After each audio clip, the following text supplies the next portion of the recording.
Thank you, Chairman Hastings. I want to thank you for holding this hearing today and for providing me the opportunity to share my remarks on H.R. 5319, the Nashua River Wild and Scenic River Study Act of 2012, which I introduced in April of 2012. And I also want to thank Elizabeth Ainsley Campbell, the Executive Director of the Nashua River Watershed Association, who will be testifying today in support a little later today, and to also thank Congressman Olver for co-sponsoring this legislation, since one of the towns along the river is in his district.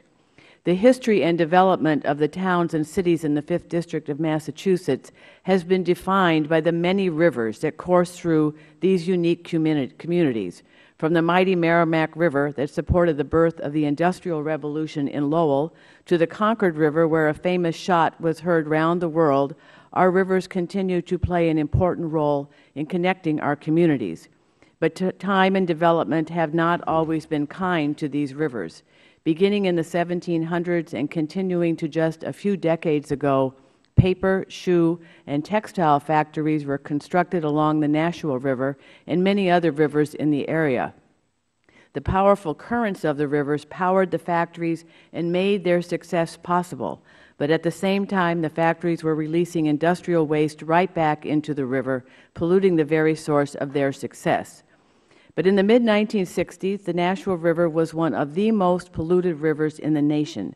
In fact, the river would change color almost daily because of the inks and dyes released into the river by the paper factories. But in 1965, one 5th District resident, Marion Stoddart, realized that something had to be done.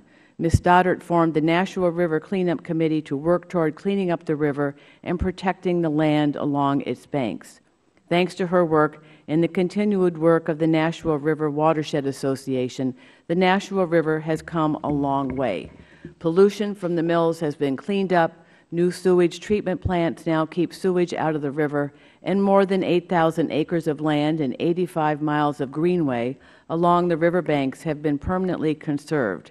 I can't praise enough Marion and all the dedicated residents, volunteers, and association staff who have spent countless hours working to make sure the Nashua River can once again be an asset to its communities. But there is much work to be done, and that is why I, along working with the Nashua River Watershed Association, introduced the bill we are considering at this moment, a bill that would initiate a 3-year study to determine whether roughly 28 miles of the Nashua River and its tributaries can be designated as wild and scenic rivers.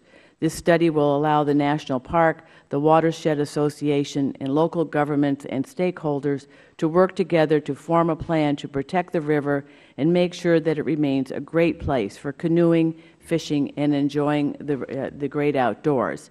Every town through which the river passes, in addition to several local environmental organizations, support the adoption of this legislation.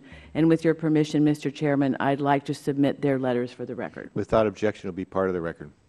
So I urge a proper consideration of this legislation today, and I look forward to addressing any questions we may have. But I thank you again, Mr. Hastings, for bringing this legislation forward. Thank you.